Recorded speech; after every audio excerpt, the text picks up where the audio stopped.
Good afternoon. God bless you. Thank you for joining me today for your midday motivation. Listen, today we're starting a new series, a three-part series entitled Hidden Churchism. I want to welcome you and invite you to share this moment, to share this opportunity with others as we are providing you a midday spark, a midday plunge, a midday jump. Listen, today many have embraced religion into their lives as an important part of their custom and culture, but have rejected Christ-centered relationships within family members and those who are central believers. It is important that you and I would understand in this day and time that many are honoring the religious institutions, but are dishonoring those who are part of the institution. I'm finding and discovering on a daily basis there are many people who have left the church, many people who are even in the church today that have found themselves hurt, that have found themselves broken, that have found themselves, Yolanda, in a pivotal season of their life. Thank you for joining us, Toy.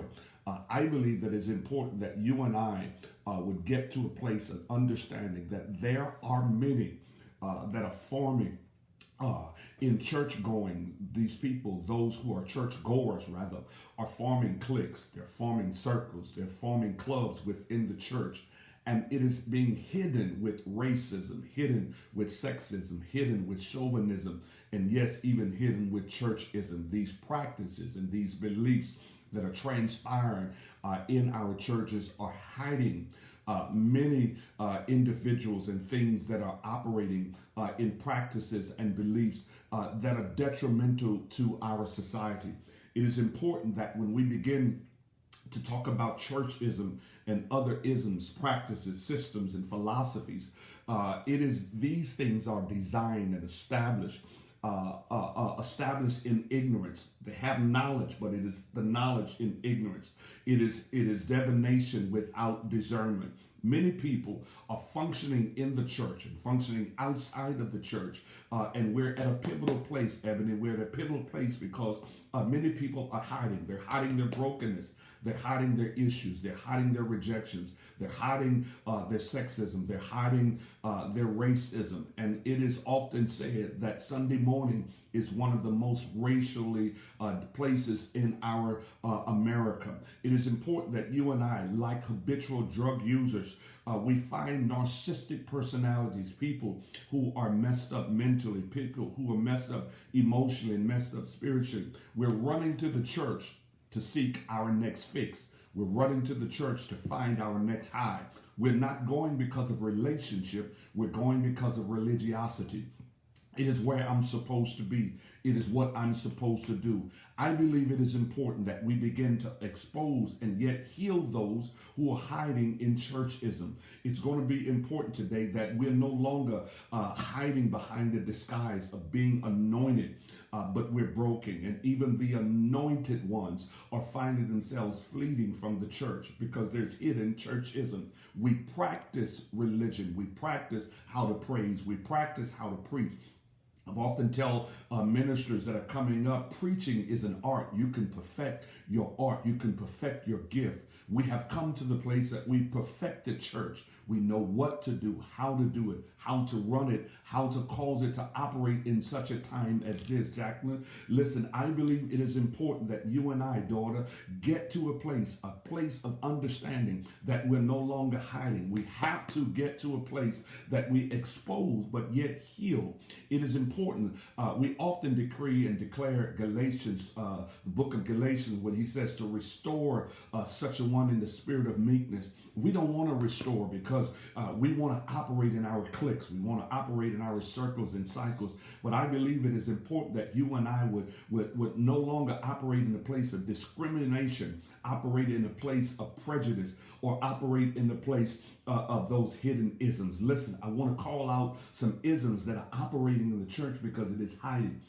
It is hiding, and we're seeing even as Black Lives Matter, as we're seeing even as the newly appointed vice president to the Democratic Party. We're seeing a lot of isms that are being exposed since the last few shootings in the last 5 to 10 years. We've been seeing a high number of racism, prejudice against ethnic groups. We're seeing sexism, attitudes and behaviors against people of certain sexes. We're finding nepotism.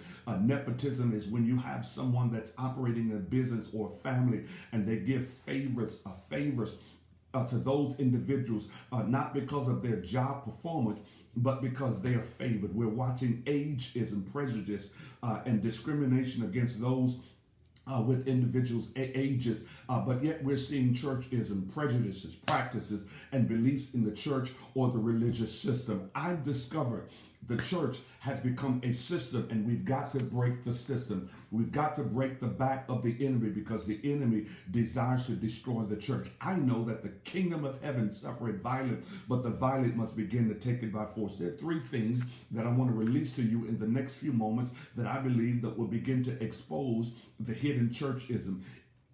If we're going to arrive at the place the church becomes the power that it is designed to be, we've got to move into the place that God is calling us into. Number 1, if we're going to understand to get to a place of hidden churchism, the first thing that we've got to do is identify. We have to have identifiers in order to get to a place to expose that which is hidden. The first identifier is that the church is an organism that has become an organization. It is an organism that has become an organization. Anytime something becomes an organization, it operates with structure. Thank God for structure. Listen, thank God for order. I'm not discounting order, but when the order overrides the organism, we have a situation. We have circumstances that cause a bounding. Listen, many of us are bound by the interests. We're bound by the interests of the church. What I can get from it. Who I can get from it, oh God.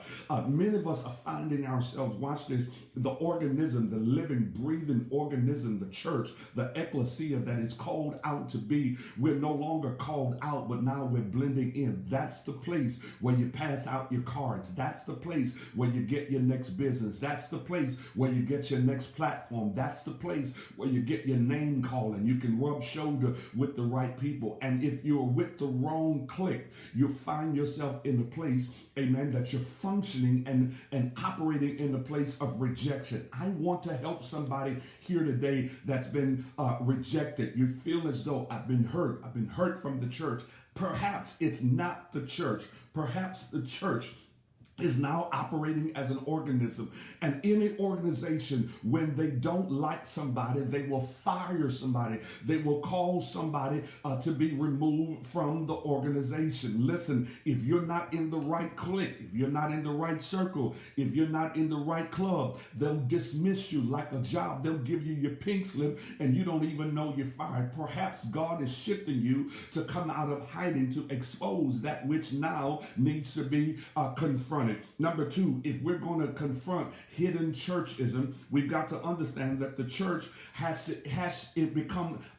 embodied incorporated. They have embodied incorporation. In other words, there's a division rather than unity. The Bible says in Ephesians chapter 4, till we all come into the unity of the faith. One of the things that is missing is the unity. Just because you're not a part, here's churchism. Just because you're not a part of a certain denomination or part of a certain church, that means, listen, I don't associate with you. I disconnect from you. Listen, if we're going to grow up into the faith that has been assigned for us, we've got to stop operating in hidden churchism. Because I don't fellowship with your church. I don't connect with your church. I don't like your pastor. Your pastor did this. Your pastor is functioning in that. Listen, if we're going to come into the unity of the faith, you cannot talk about my pastor. You cannot talk about my friend. You cannot talk about my brother or my sister, because we're all in the faith.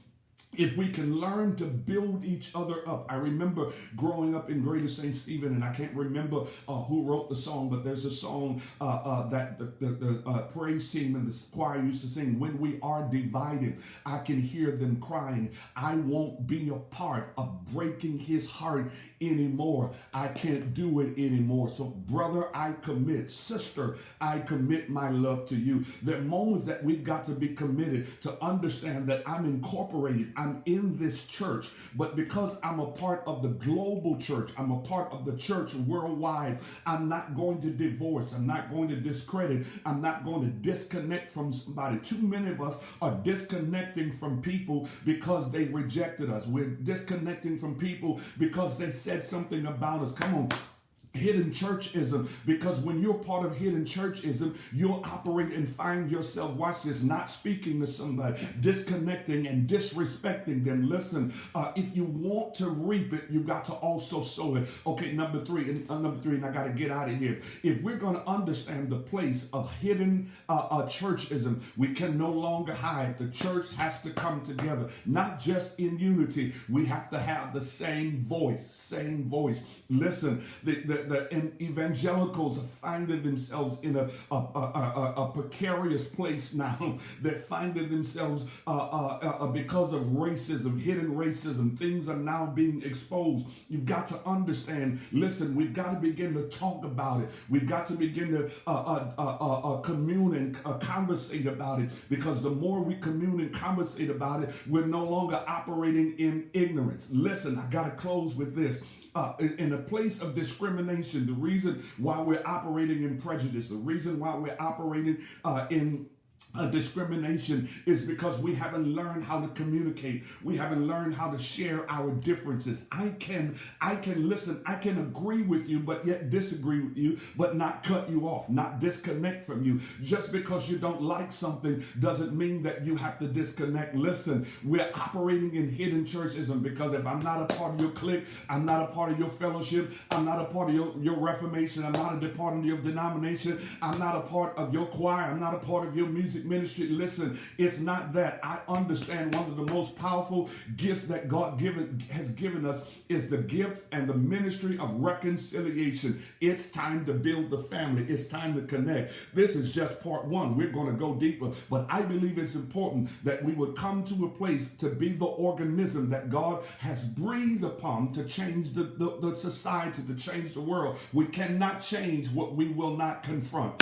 I'll say it again. We cannot change as the church, the ecclesia, if we do not confront the churchism that's operating in our church. Number two, we've got to operate in unity. Everything that God is building, he's building us to come into the unity of the faith, but we've got to have the same voice. We can be operating in different denominations. Listen, I got to close with this. Money is functioning in different denominations, but it's still spendable.